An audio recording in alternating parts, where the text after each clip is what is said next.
오늘 말씀은 예수 밖에 before, 예수 안에 after라는 말씀으로 함께 은혜를 나누고자 합니다.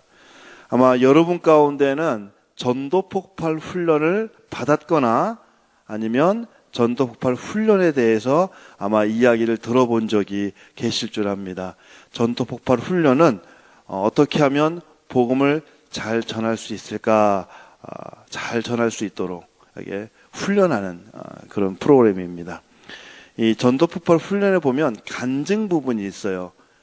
이 간증 부분에서도 나의 간증 부분이 또 있는데, 이 나의 간증은 예수님 믿기 이전의 나의 모습과 또 예수님 이후에 변화된 나의 모습에 대해서 간증을 잘하도록 훈련하는 그런 겁니다. 그래서 여러분들께서 만약에 누군가를 전도하기를 원하신다면 before, 여러분이 예수님 믿기 이전의 여러분의 모습에 대해서 말씀하시고, 또 after, 예수님 믿고 난 이후에 변화된 여러분의 모습에 대해서 말씀하신다면 아마 전도에 도움이 될 것 같습니다. 바울은 오늘 본문을 통해서 before에서 after로 가는 과정 가운데 하나님께서 베풀어 주신 은혜가 어떤 것인지에 대해서 구체적으로 말씀해 주고 있습니다. 여러분, 에베소서는 에베소 교인들에게 보내는 편지예요. 그런데 이 에베소 교회는 다른 교회와는 조금 다르게 이방인들이 꽤 많은, 성도들 멤버 구성원들이 이방인들이 꽤 많은 그런 교회였습니다. 바울은 이 이방인 출신 성도들이 어떻게 이 교회의 멤버가 될 수 있었는지에 대해서 말씀해 주고 있고, 또 유대교 출신 성도들에게는 그 출신을 떠나서 그리스도 안에서 왜 교회 공동체가 하나가 되어야 하는지에 대해서 오늘 말씀을 통해서 이야기해 주고 있습니다. 오늘 본문의 시작은 그러므로 생각하라 라는 말로 시작합니다. 영어 성경에서는 therefore remember 라는 말로 시작합니다. 다시 말해서 그러므로 생각해라, 그러므로 기억해라. 그러면 뭘 생각하고 뭘 기억하느냐? 오늘 바로 앞에 나오는 에베소서 2장 1절부터 10절까지의 말씀을 기억하라는 거예요. 그러면 2장 1절부터 10절까지의 말씀에 어떤 내용을 기억하라는 것일까? 말씀 보면 이렇습니다. 너희는 죄와 허물로 죽은 자였으나 은혜로 말미암아 구원을 얻은 자요, 그리스도 안에서 소망을 얻은 자라는 것, 이 사실을 기억하라는 겁니다. 이 사실을 생각하고 묵상하라는 겁니다. 그러면서 바울은 오늘 본문에서 우리의 신분에 대해서 before 또 after로 나누어서 좀 더 구체적으로 설명해 주고 있습니다. 먼저 11절과 12절 보시면 한 단어를 우리가 좀 주목해 볼 수 있는데요, 그때라는 말씀을 통해서 에베소 교인들이 원래 어떤 존재였는지 생각하게 합니다. 그때 구원받기 이전에 에베소 교인들은 어떤 존재라고 말씀하고 있을까요? before, 그때는 이방인이요 할례받지 않은 무리요 그리스도 밖에 있던 자였습니다.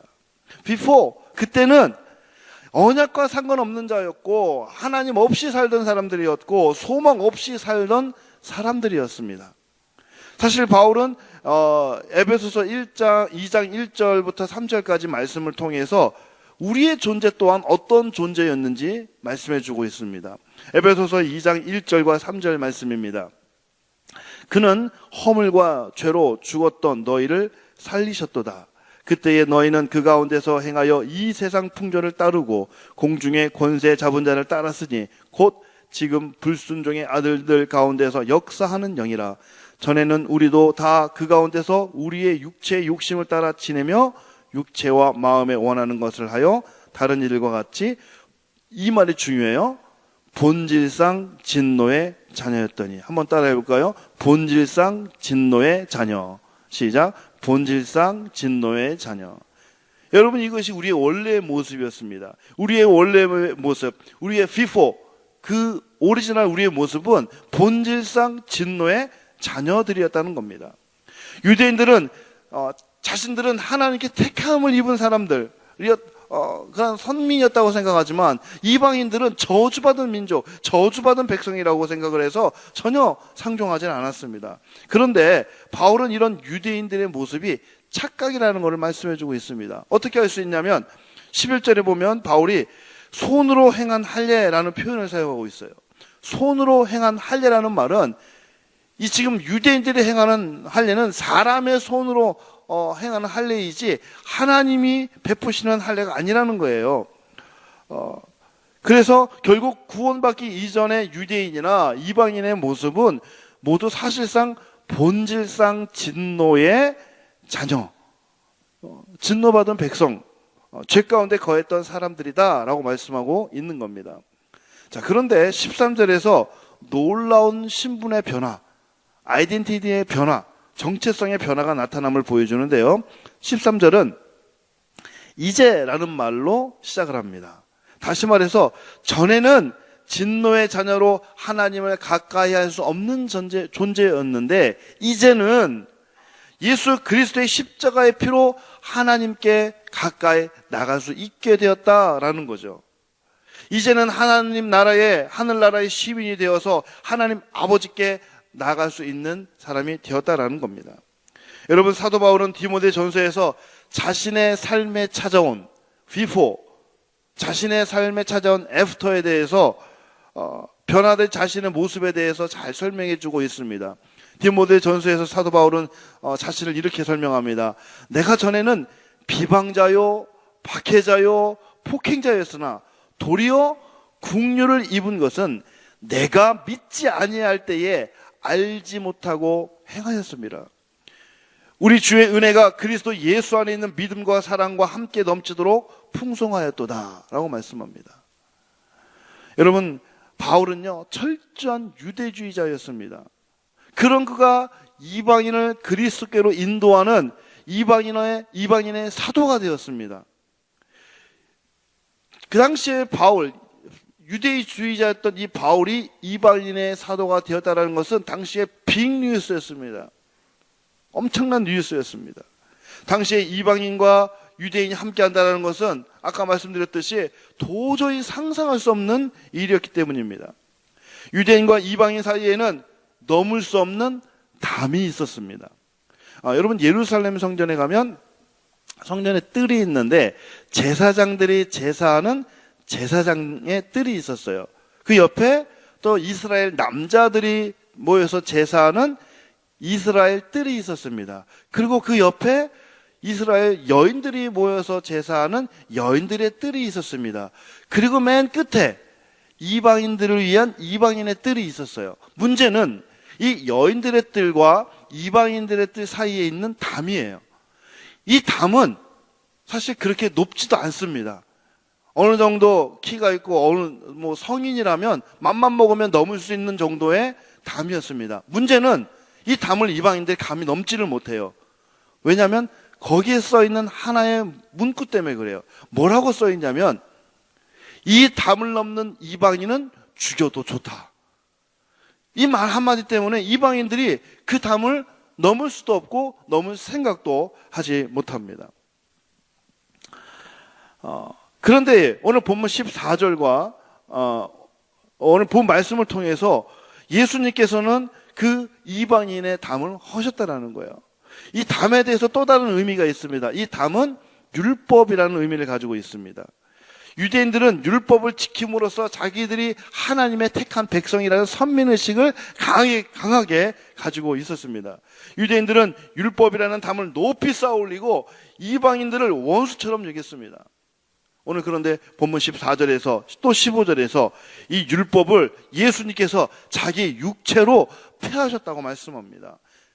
예수님께서는 이 율법의 담을 허셨습니다. 다시 말해서 예수님은 십자가에 달려 죽으심으로 예루살렘 성전에 있는 그 막힌 담을 허시고 율법의 담을 허셔서 이방인과 유대인이 하나가 되게 하셨습니다. 뿐만 아니라 성경은 그 예수님에 대해서 화평의 주님이라고 말씀합니다. 하나님과 원수된 우리가 하나님과 화목을 이루며 살아갈 수 있도록 하나님과 우리의 사이에 놓인 그 벽을, 그 담을 오늘 예수님께서 허셨다라는 겁니다. 바울은 화목 제물을 되어주신 예수님, 화평이 되어주신 예수님의 그 은혜로 우리가 새로운 신분을 얻게 되었다고 말씀합니다. 19절 보시면 또 이렇게 시작을 합니다. 이제부터, 19절에서 이제부터라는 말로 그리스도 안에서 변화된 우리의 모습에 대해서 바울이 마지막으로 한 번 더 말씀해 주고 있습니다. 이제부터, 이제 우리의 신분은 더 이상 외인도 아니요, 나그네도 아니요, 하늘나라 시민이요, 하나님의 권속이 되었다라고 말합니다. 여러분, 이 권속이라는 말은 가족의 일원이라는 뜻이에요. 패밀리 멤버입니다. 다시 말해서 우리는 하나님 나라를 유업으로 상속받는 상속권자가 된 거예요. 우리의 신분은 사단의 자녀가 아니라 하나님의 자녀가 되었다라는 겁니다. 여러분, 그렇다면 이제 우리가 하나님 나라, 하늘나라의 시민으로서, 하나님의 자녀로서, 새 사람으로서 이제 그러면 우리는 어떻게 살아가야 될까요?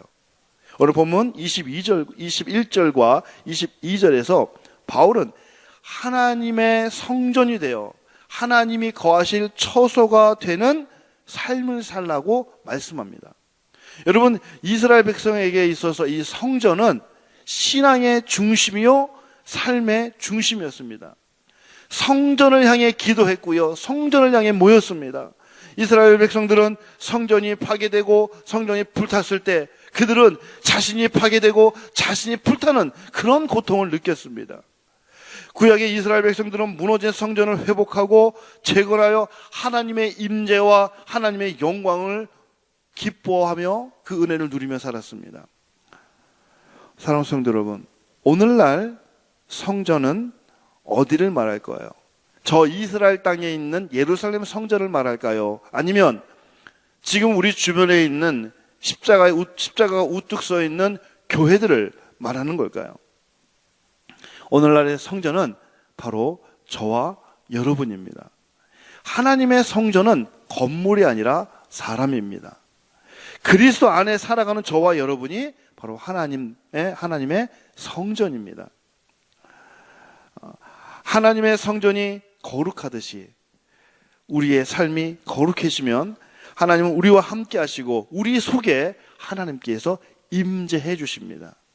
오늘 하루 우리는 하나님의 성전이 되어서 우리의 삶이 예배가 되어지고 성전의 금향로가 그 금향로에 불이 꺼지지 않듯이 그 향이 계속해서 올라가듯이 오늘 하루 우리의 기도의 불이 꺼지지 않고 기도의 향이 사라지지 않는 귀한 복된 날 되시기를 주의 이름으로 축복합니다. 오늘 하루 하나님의 성전이 되어서 영적으로 우리 주변에 무너진 성도들을 일으켜 세워주고 오늘 하루 우리가 하나님의 성전이 되어서 외롭고 어려운 이웃을 그리스도의 사랑으로 찾아가 돌보는 하루가 될 수 있기를 바랍니다. 오늘 하루 우리가 하나님의 성전이 되어서 선행과 선함으로 믿음으로 그리스도의 빛된 삶을 살아가는 거룩한 성전이 되어지는 변화된 새 사람 하나님의 자녀 우리 모두가 되기를 주님의 이름으로 축복합니다.